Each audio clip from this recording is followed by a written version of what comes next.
네, 오늘 거의 당잠사입니다. 당신이 잠든 사이 전해진 소식들 확인해 보시죠. 드디어 미국 중간선거 D-Day입니다.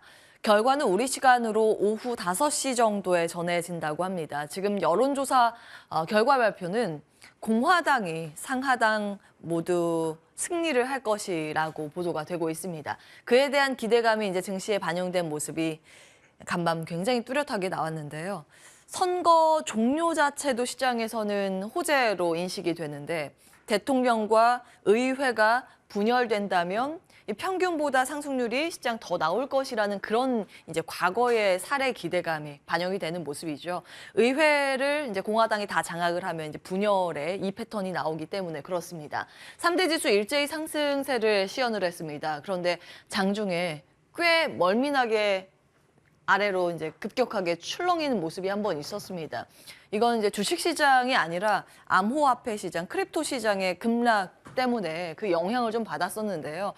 상황이 좀 심각하게 전개가 되는지 앞으로 조금 더 체크하는 필요해 보입니다. 암호화폐 뱅크런이 간밤 나왔습니다. 이 거래량 기준으로는 세계 3위의 거래소인데 FTX의 위기감이 고조됐습니다. 연관돼 있는 기업의 부채 상황이 워낙 심각한 것으로 알려져 있습니다. 이 점은 사실 1년 전부터 알려져 있던 내용인데요. 여기에 불을 지핀 건 최대 거래소 바이낸스 CEO의 한마디 때문에 그렇습니다. 일단은 이 채무 상황, 부채 문제가 좀 불안하니 여기에서 발행한 토큰을 청산하겠다 이런 발언을 했습니다. 그 토큰이 이제 암호화폐죠. 그게 그러면서 80%나 급락하며 시장은 루나 사태를 이제 그 악몽을 떠올리는 모습을 연출했습니다. 물론 구조적으로 루나 사태와는 다른 모습입니다만 이제 한번 그 충격을 우리는 겪었기 때문에 일단은 빼고 보자라는 심리가 전체적으로 코인 시장에 발목을 잡는 모습이었습니다. 이게 상황이 너무 심각해지자 바이낸스에서 이렇게 번복을 했습니다. 이렇게 안 좋아지면 우리가 저길 아예 인수할 수도 있다. 그러면서 딱 그 발언이 나오면서 주식시장이 빠르게 회복하는 모습을 보였는데요. 아직까지 암호화폐 시장의 가격이 회복되지는 못하고 있습니다. 그래서 요 며칠은 조금 더 예의주시하시면서 체크는 해볼 필요는 있어 보입니다. 시장 내부적으로 들어가겠습니다. 새 역사를 밟은 기업들이 몇몇 개가 눈에 띄었습니다. 크게 한 3가지로 요약을 해볼 수 있는데요. 에너지, 헬스케어, 음식료, 방산 이렇게 됩니다. 헬스케어와 음식료는 일종의 필수 소비재로 묶을 수 있습니다. 이 패턴이 요즘 나타나고 있는데 빅테크에 비해서 중후장대 쪽 다우지수의 상승률이 이제 압도적으로 높다라는 패턴이 오늘 간밤에도 나왔고 10월부터 이어지는 흐름이기 때문에 계속 체크는 필요해 보입니다. 이제 에너지 섹터 중에서 엑슨모빌이 신고가를 경신했는데 상승 탄력도가 그렇게 크진 않았고요. 사실 에너지 섹터가 최근 연속된 상승세에 피로감이 좀 있어서 몇몇 기업은 차익 실현 매물이 출회됐다라는 점을 체크해 보실 필요가 있겠습니다.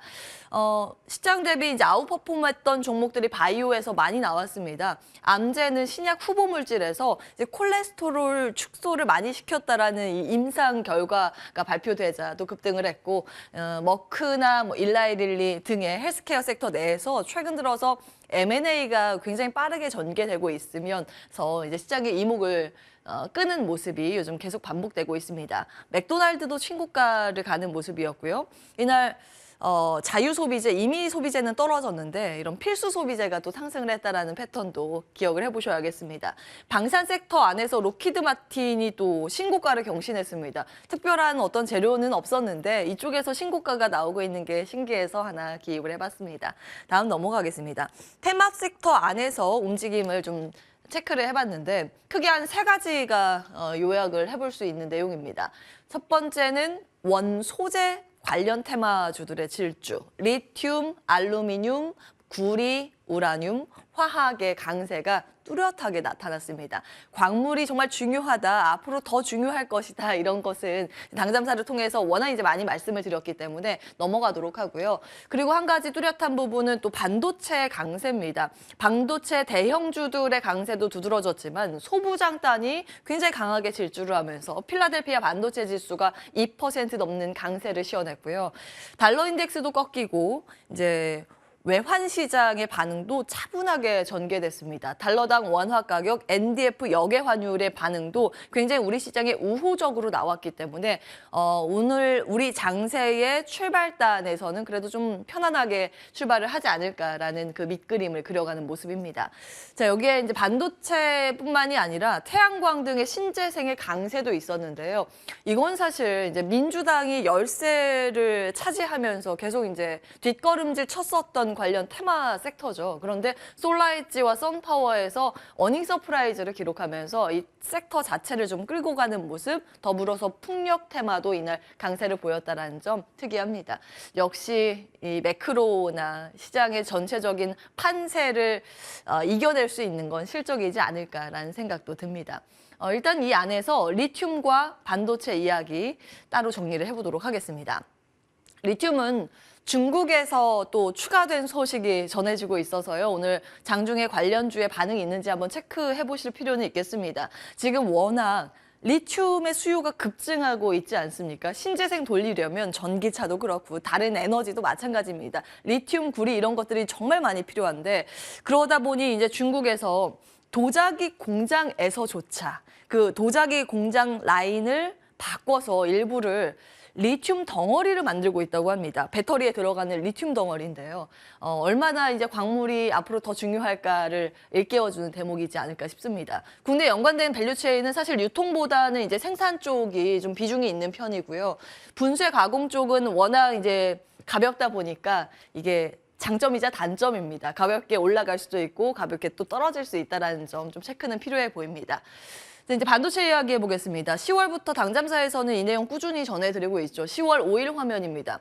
지금 반도체 상황이 겨울입니다. 업황이 안 좋다라는 것 너무나 다 알려져 있는 내용인데 이 우려가 새롭지 않을 때 기대로 오를 수 있을까의 관점, 당시에 이제 과거의 감산 사이클을 말씀드렸고 하도 많이 말씀해드려서 추가적인 설명을 안 해도 될 것 같습니다. 일단 그 과거의 감신 사이클 때 2019년 당시 삼성전자가 1년간 주가를 우상향으로 기록을 했다라는 점 체크를 해드렸습니다. 미국의 대표적인 이 메모리 반도체 관련 기업이라고 하면 마이크론 테크놀로지가 있을 텐데요. 저 기업의 주가도 마찬가지로 우리 삼성전자, SK 하이닉스와 궤가 비슷합니다. 10월부터 반등의 흐름을 뚜렷하게 나타내는 모습입니다. 자, 오늘은 이제 소부장까지 그 내용을 확대해 보고자 합니다.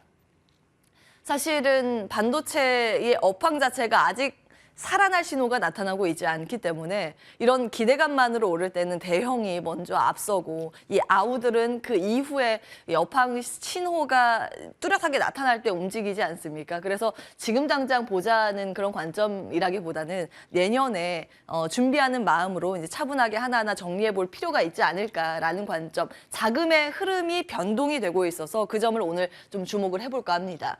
지금 그 한국의 문을 두드리고 있는 글로벌 반도체 장비사의 흐름이 뚜렷하게 나오고 있습니다. 반도체 빅4 글로벌 기업 4개를 딱 꼽자면 ASML, 어플라이드 머티리얼즈, 램리서치, 도쿄 일렉트론이 될 겁니다. 그런데 이 모든 기업에서 지금 최근 한국에 투자를 하고 있다는 점 굉장히 특이하게 포착이 됩니다. 추측되는 건 이거죠. 차이나 런이 아주 유력합니다. 지금 미국은 중국을 견제하고 있는 상황에서 중국에서 빠져나와서 어디로 갈 것인가, 다른 국가로 이제 가야 하는데 대안 중에 하나가 한국이지 않을까라는 추측도 가능합니다. 내용들 쭉 정리를 해봤고요. 굉장히 특이한 부분은 이런 대형 기업뿐만이 아니라 일본의 중소형 기업, 일본의 반도체 소부장 기업들도 한국에 지금 투자를 하고 있다는 점 뚜렷하게 나오고 있습니다. 최근 이제 추가되는 소식들을 기입을 해봤는데요. 사실은 지금 우리나라 정부 정책과 맞닿아 있는 부분도 있습니다. 앞으로의 이 흐름이 어떻게 추가되는지는 예의주시하셔야겠습니다. 우리나라는 워낙 이제 국산화가 잘 안 돼 있죠. 해외 의존도 비중이 훨씬 더 높습니다. 소부장단 전반적으로 그런데요. 그렇기 때문에 정부의 흐름과도 이 시대의 흐름, 투자의 이 자금의 이동도 맞닿아 있는 부분 지속해서 체크를 해보시고 관련해서 어떤 기업이 수혜를 받을 수 있을까 하나하나 정리해가는 과정이 지금부터 필요하지 않을까 싶습니다. 온앵커의 당잠사였습니다.